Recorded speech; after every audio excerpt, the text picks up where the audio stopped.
পদোন্নতিতে রাজনৈতিক মতাদর্শ বা ব্যক্তিগত পছন্দ নয়, গুরুত্ব দিতে হবে পেশাগত দক্ষতা ও সততাকে, সেনা সদর নির্বাচনী পর্ষদের প্রধানমন্ত্রী।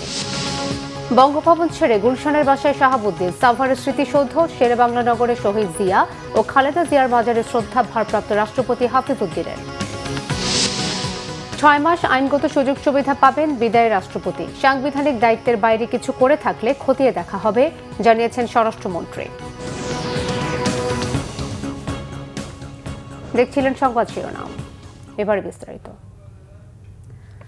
পদোন্নতির জন্য রাজনৈতিক মতাদর্শ ও ব্যক্তিগত পছন্দ অপছন্দের ঊর্ধ্বে থেকে অফিসারদের পেশাগত দক্ষতা, সততা, বিশ্বস্ততা ও আনুগত্যের উপর গুরুত্ব আরোপ করতে নির্বাচনী পর্ষদের সদস্যদের নির্দেশ দিয়েছেন প্রধানমন্ত্রী তারেক রহমান।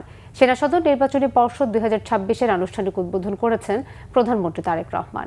সকালে সেনাবাহিনী সদর দপ্তরে প্রধান অতিথি হিসেবে উপস্থিত থেকে সেনা সদর নির্বাচনী পর্ষদের আনুষ্ঠানিক উদ্বোধন করেন।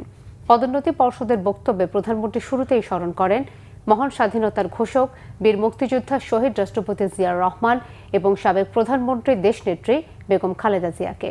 মহান মুক্তিযুদ্ধে অংশগ্রহণকারী সকল শহীদ, যুদ্ধাহত ও বীর মুক্তিযোদ্ধাদের, বিশেষ করে সশস্ত্র বাহিনী তথা সেনাবাহিনীর শহীদ সহ সকল বীর সেনানীদের, যাদের আত্মত্যাগ জাতি চিরদিন কৃতজ্ঞ চিত্তে স্মরণ করবে।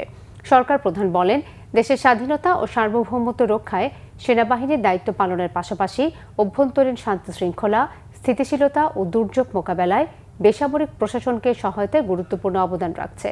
দেশের প্রয়োজনে বাংলাদেশ সেনাবাহিনীর এই ত্যাগের জন্য সেনাপ্রধান থেকে শুরু করে সেনাবাহিনীর সকল সদস্যকে আন্তরিক ধন্যবাদ দেন প্রধানমন্ত্রী তারেক রহমান। পদত্যাগের দুদিন পর রাষ্ট্রপতির সরকারি বাসভবন বঙ্গভবন ছেড়ে গেলেন দেশের 22তম রাষ্ট্রপতি মোহাম্মদ শাহাবুদ্দিন। রবিবার দুপুর 2:25 বঙ্গভবন ছেড়ে রাজধানীর গুলশানে নিজ বাসভবন গ্রিন ভিলার উদ্দেশ্যে যাত্রা করেন সদ্য বিদায়ী রাষ্ট্রপতি মোহাম্মদ শাহাবুদ্দিন। এর আগে গত 24 জুলাই পদত্যাগ করেন তিনি। সংবিধান অনুযায়ী 2023 সালের 24 এপ্রিল 5 বছরের জন্য রাষ্ট্রপতি নির্বাচিত হলেও তিনি দায়িত্ব পালন করেন 3 বছর 3 মাস। রাষ্ট্রপতির দায়িত্ব পালনকালে মোহাম্মদ শাহাবুদ্দিন বিভিন্ন সাংবিধানিক দায়িত্ব পালন ছাড়াও রাষ্ট্রীয় নানা কর্মসূচিতে অংশ নেন। পদত্যাগের মাধ্যমে তার রাষ্ট্রপতি হিসেবে দায়িত্বের আনুষ্ঠানিক সমাপ্তি ঘটে। রবিবার বঙ্গভবন ছাড়ার মধ্য দিয়ে শেষ হয় তার এই সরকারি বাসভবনে অবস্থানও। সাভারে জাতীয় স্মৃতিসৌধে শ্রদ্ধা জানিয়েছেন ভারপ্রাপ্ত রাষ্ট্রপতি অবসরপ্রাপ্ত মেজর হাফিজউদ্দিন আহমদ। সেখানে স্বাধীনতা যুদ্ধের মহান বীর শহীদদের শ্রদ্ধা জানানোর পর যান শেরেবাংলা নগরে স্বাধীনতার মহান ঘোষক শহীদ রাষ্ট্রপতি জিয়াউর রহমান ও সাবেক প্রধানমন্ত্রী বেগম খালেদা জিয়ার মাজারে। আরও জানাচ্ছেন জাহাঙ্গীর আকন্দ। দায়িত্ব নেয়ার একদিন পর রবিবার 12:15 সাভারের জাতীয় স্মৃতিসৌধে যান ভারপ্রাপ্ত রাষ্ট্রপতি অবসরপ্রাপ্ত মেজর হাফিজউদ্দিন আহমদ বীর বিক্রম। এ সময় মহান স্বাধীনতা যুদ্ধে বীর শহীদ, জাতির শ্রেষ্ঠ সন্তানদের প্রতি ফুলেল শ্রদ্ধা জানান ভারপ্রাপ্ত রাষ্ট্রপতি অবসরপ্রাপ্ত মেজর হাফিজউদ্দিন আহমদ। বিউগলে বেজে ওঠে করুণ সুর, সশস্ত্র সালাম জানায় 3 বাহিনীর চৌকস দল।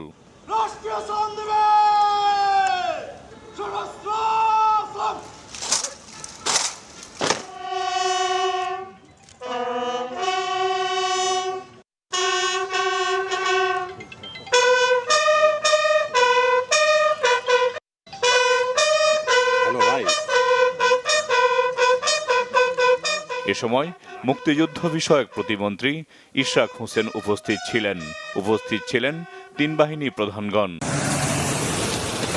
জাতীয় স্মৃতিসৌধে শ্রদ্ধা নিবেদনের পর শেরেবাংলা নগরে মহান স্বাধীনতার ঘোষক শহীদ রাষ্ট্রপতি জিয়াউর রহমানের মাজারে পৌঁছেন ভারপ্রাপ্ত রাষ্ট্রপতি অবসরপ্রাপ্ত মেজর হাফিজউদ্দিন আহমদ। সেখানে শ্রদ্ধা জানান শহীদ রাষ্ট্রপতি জিয়াউর রহমান ও সাবেক প্রধানমন্ত্রী বেগম খালেদা জিয়ার প্রতি।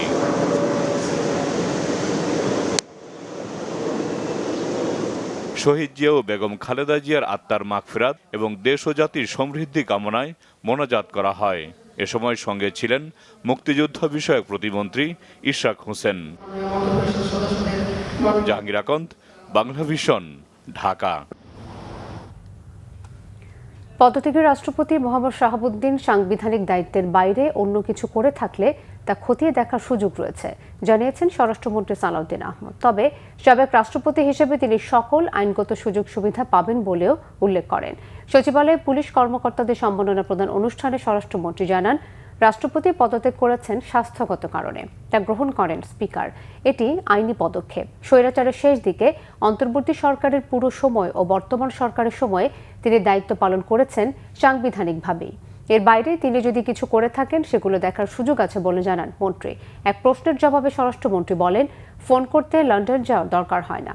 মতিঝিল মেট্রো স্টেশনের নিচে বোমা পাওয়া প্রসঙ্গে বলেন, দুজন আনসার সদস্য বিষয়টি উদ্ঘাটন করেছেন, তাদেরও পুরস্কৃত করা হবে। ঘটনাক্রমে সনাতন ধর্মের অনুষ্ঠানের দিন হওয়াটা কাকতালীয় উল্লেখ করে বলেন, বিষয়টি তদন্ত হচ্ছে। সাবেক আইজিপি বেনজির আহমেদকে সংযুক্ত আরব আমিরাত থেকে ফেরাতে সরকার সর্বোচ্চ চেষ্টা করছে বলে জানান স্বরাষ্ট্রমন্ত্রী।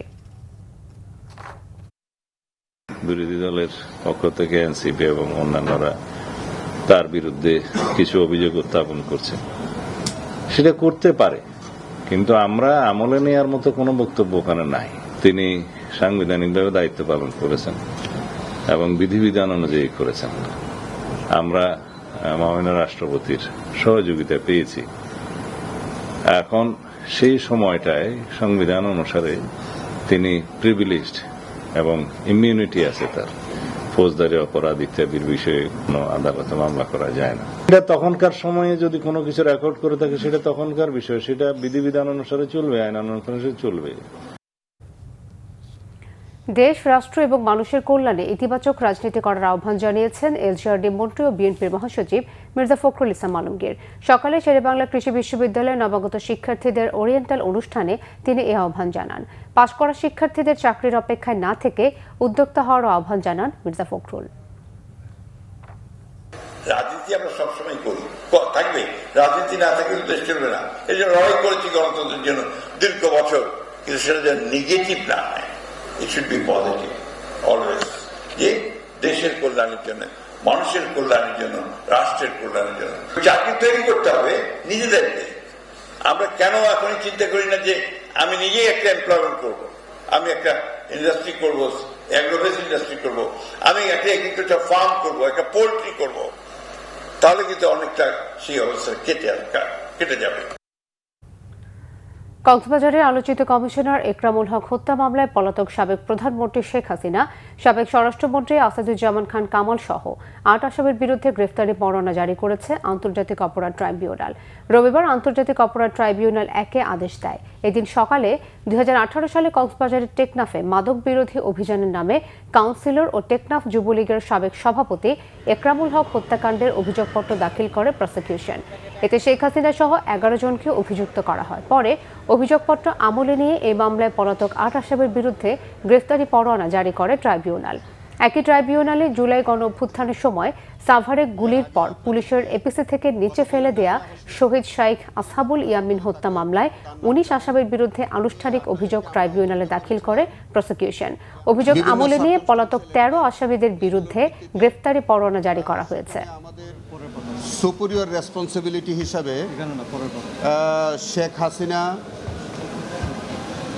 আসাদুজ্জামান কামাল, উবায়দুল কাদের এই হত্যাকাণ্ডের মধ্যে তাদের সম্পৃক্ততা, তাদের সংশ্লিষ্টতা পাওয়ায় তদন্তকারী কর্মকর্তা আমাদের কাছে রিপোর্ট সাবমিট করে সেই রিপোর্টের পরিপ্রেক্ষিতে আমরা আজকে তাদের বিরুদ্ধে ফরমাল চার্জ দিয়েছি।